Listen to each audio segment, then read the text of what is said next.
Welcome, everybody. This is Matt Seefeld, Executive Vice President here at MedEvolve, an Effective Intelligence company. Today, I'm going to talk a little bit about what effective intelligence is and why it is so important this day and age, especially in healthcare revenue cycles, to be able to measure the effectiveness of your staff. So what is effective intelligence? I've spent 23 years in the RCM business, everything from a consultant to a vendor, trying to figure out how to build technology to make us work smarter, not harder. I think I've seen the upswing in what we used to call data analytics. There's lots of dashboards out there, but intelligent analytics to me is when you can actually look at information and make the decision on what needs to be done in near real time. Okay. I don't want to have to go find information and then try to put it into a sequence that tells me a story.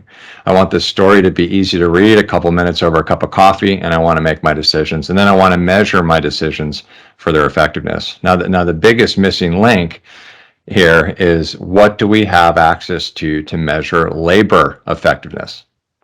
I got plenty of revenue cycle metrics. But what can we use to actually, not productivity, but labor effectiveness, measuring their effectiveness, their work effort, and their result? And was that result acceptable? When we look at our company, MedEvolve, the company's been around for an extremely long time. It's 20 years old, actually more than that now, 1998. Started out as a billing practice management company. Basically, get those claims out the door, get paid. Communicate to insurance companies. Quickly, MedEvolve was asked to take over RCM services for a lot of their clients. Okay, so fast forward to 2017, 2018, all of a sudden, we found ourselves in a situation where our services business was struggling to maintain margin. Now, that's a pretty common theme today, and we'll get into some of the macro triggers that are going on right now in healthcare that are impacting your margin that you don't even control.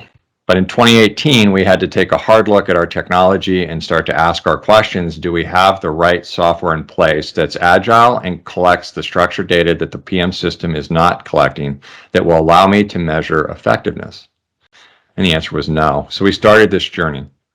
And this journey has been an amazing one, and we continue to push the boundaries. I always tell our dev teams that we are going for the horizon line. You'll never reach it, but we're going to have a lot of fun, and we're going to innovate and disrupt this industry along the way.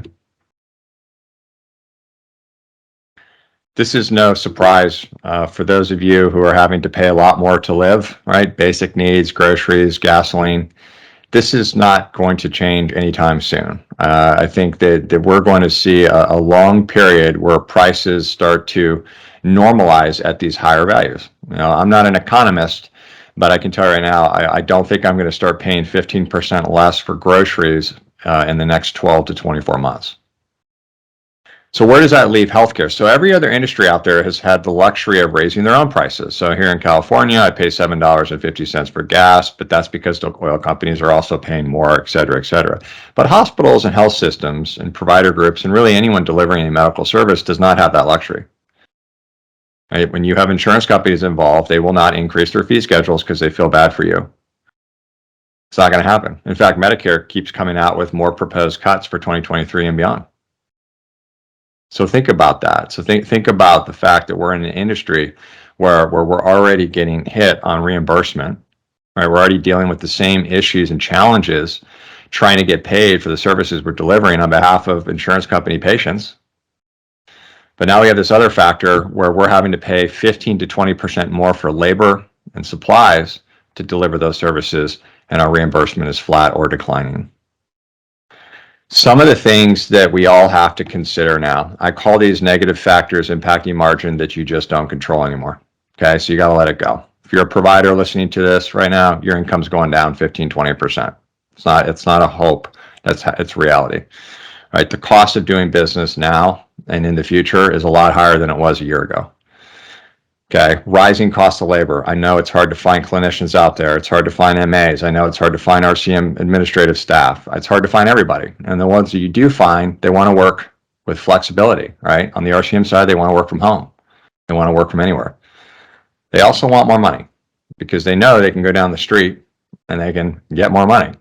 So there's really not, the way one of our HR executives explained it was, we're in a situation where people aren't looking for careers anymore, they're looking for jobs, right? So part of our journey here at MedEvolve is, how do we then bring back this concept of career and really want to stay and be rewarded and incentivized and to stay at this company, to stay at your business, okay? The cost of training, high staff turnover are astronomical. The opportunity costs put on some of your more seasoned revenue cycle professionals, having to help train new folks leave in 30 days, they go down the street somewhere else. Onboarding, setting up benefits, setting up access to IT systems, all of those things are expensive and they're killing our margins. Supply chain, I think we know that the supply chains out there are also charging a lot more for the supplies they give you to do your job, to deliver the service to the healthcare industry. One of the things that I want to point out is this, and I'll probably do a couple more talks around this concept of patience and patients' ability and willingness to pay. As we kind of go into a recession, even if we just bounce in there for a bit, the consumer is starting to make harder choices on what they spend their money on. So if they have an elective surgery and they need it, but the pain's not that bad, they may hold off. They may reschedule, they may cancel it and wait for a later time to go get that, right? You've got a situation where the consumer is going to pay for food, shelter, heat going into the winter before they pay their healthcare bills. So for those of you that are watching this and you're in the hospital setting, you have emergency rooms, I'm empathetic to your situation, because I know that those bad debts are going to go up. For those of you that are in an elective surgical market, elective procedures, I would say, have a little bit more control over your patient mix, payer mix. You got to collect as much money as you can before you deliver the service, but you also have flexibility in your payment plans, right? Because I have a $3,000 deductible. I can't pay you $3,000 in January, but I could give you $150 a month until it's paid out. So let's not forget that these factors, reimbursement we talked about, delays, cancellation, elective procedures, overuse of emergency room, urgent care, and then of course our favorite, competition, you're not the only orthopedic group in town, et cetera, is also putting pressure on margin and pressure on revenue. Okay, so what do we control, right? Well, one of the things that we control is we have a PM system, but there's limitations to our PM systems. And so one of the things that I've been introducing at the conferences I've recently spoke at is the concept that the PM system is really a transactional system. It's designed to allow you to schedule, register, check a patient in, send a claim out the door, and hopefully get paid. What it's not designed to do, and it will never be designed to do, is actually look at what additional structured data that's reportable would look at the effectiveness and measure the effectiveness of the staff, right? We just talked on the prior slide that margin's getting crushed by a lot of different areas. Labor cost has to be reduced. You don't need to hire more people. You don't need to keep paying overtime. You're still going to pay an extra $2, $3, $4 an hour for folks because that's what they're getting now. But how do you lean out your team to make sure that whoever's there is highly incentivized, highly motivated, and recognized and rewarded for the work they do? Okay, it's a big thing, and it plays into the generational changes that we're seeing too with the Gen Zs and the younger millennials, that they're motivated differently than some of the older generations. That has to be a factor to consider.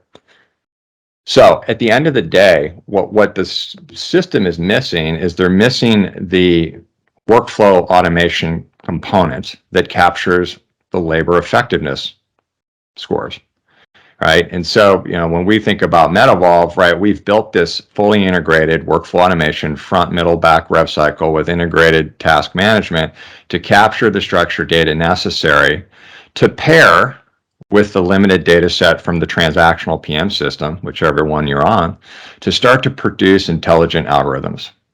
Okay. And so my conversations with clients is no longer about AR days or charge lags or any of that stuff, right? We're looking at things like zero touch rate. How many claims went out the door and got paid without a single human getting involved? Right? You don't know that. But should you know that? Well, we just discussed how expensive people are, and if you've got ineffective people on your payroll, your net collection rate's not going to be at benchmark. So I would say yes, it's important to know where humans are having to get involved compared to when they're not. A lot of you are looking at RPA to be the solution. Look, RPA is a solution. It is not the solution. The healthcare revenue cycle is never going to go peopleless, right? I may be able to go to the CVS pharmacy and check myself out with minimal issue, but it's not going to be reality, right? It's not reality in healthcare, and a lot of the services that are delivered are still going to require people to get involved, especially when insurance companies don't want to pay you. But here's the thing. You need to be able to measure the extent of which people are getting involved in the different areas of revenue cycle, right? Is it clearinghouse edits? Is it refiling? Is it denials? Is it AR teams are having to work to overturn claims? Is it chatter? It's all the back and forth. Like, how do you measure all the back and forth that goes on to collect the appropriate amount of money on the service you delivered, right? PM systems can't do that. But today, they have to find a way to upgrade themselves to deliver the technology to you who's delivering a service to the community, which guess what? We're all a part of.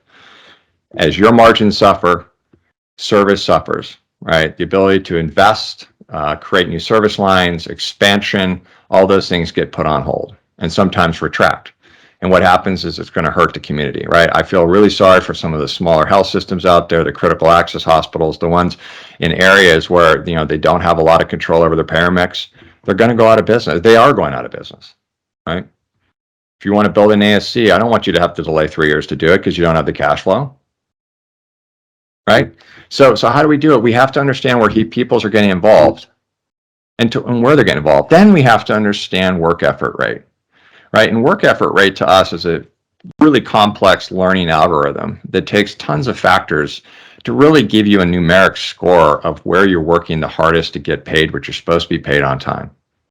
Okay, so these are the measures that we're talking about, and the way we get here is that we deliver a fully integrated workflow automation system that goes from your financial clearance, which is by definition is your pre-registration teams. That's the ones making sure that I'm verified with benefits eligibility. I've got the correct order of insurance. I have a pre-cert auth referral in place if needed. I make sure my demographics are updated, especially my cell phone, because I don't want you communicating me face-to-face. I want only to communicate via text. That includes paying my bill or email. Okay. Then there's the patient responsibility. Did you estimate the responsibility? Did you collect a deposit? Did you put them on a automated payment plan, right? Credit card on file. Did you collect prior balances? Why are millions of dollars still walking through your door? It's amazing to me when I look at some of our clients and I realize you keep seeing people for free. Well, you can't see people for free anymore because on that one slide a few ago, I just told you how bad those margins are under pressure with things that you don't control at all. So once you have a framework here and then you have the task management, meaning that any single question or initiative that is being asked of somebody to help get a claim paid has to be measured and it has to be tied to the visit. It's got to be fully integrated to the visit. You have to have a complete accounting and history of every single touch by every single human that went to get your claims paid if you want to maximize your margin. And then you need to take the data and you need to find a way to gamify, incentivize your staff, right? And we'll get into that here in a little bit. So being able to bring views to the surface, being able to bring lots of key indicators to the surface. I don't want to go find information. I want the story to just come to me. And then I want to put an action plan in place. So if I'm looking here at Medicare, I'm saying, you know what? The insurance balance, debit insurance balance is good, 16%. I'd like it lower. I'd like it under 10% if possible. But then I look at Blue Cross and I say, well, that's at 45%. That's way too high, okay? I look at the closed balance net collection rate, here, and you're looking at 79 versus 84. That's your open closed balance NCR. Then I come over here and I start looking at the number of FTEs that have been allocated to these payers, right? Do I need to put more bodies on Blue Cross versus Medicare, right? So how do I bring relevant, structured data, information, intelligent information to the surface to allow me to make quick decisions?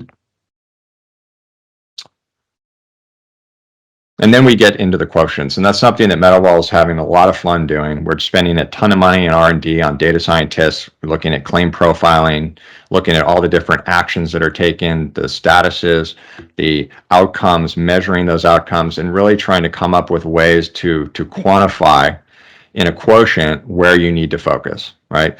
Which employees need to be put on a PIP, which need to be promoted and recognized and rewarded, right? What areas of your revenue cycle are struggling? Are there particular physicians? Is it a particular nursing unit? Is it a particular payer, right? I want these things coming to you proactively. I don't want you to have to go try to find it. You don't have time. There's too many other issues going on in healthcare, right? We have no shortage of those.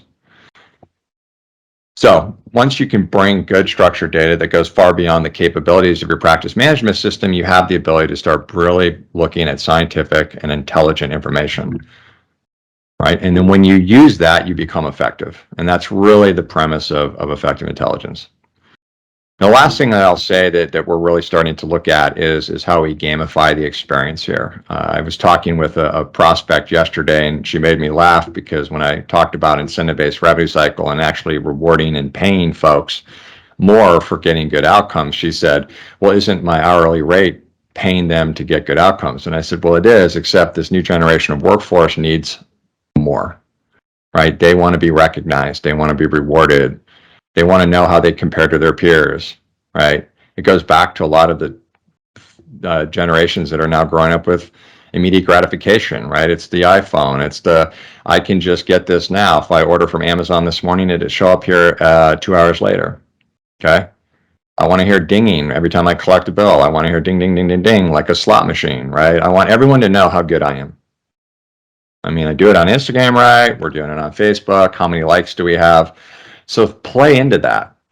I can promise you that if you have an effective intelligence solution in place that measures effective people and you tie that effectiveness score to a gamified experience, which could be lots of different types of reward system, you're going to get amazing results.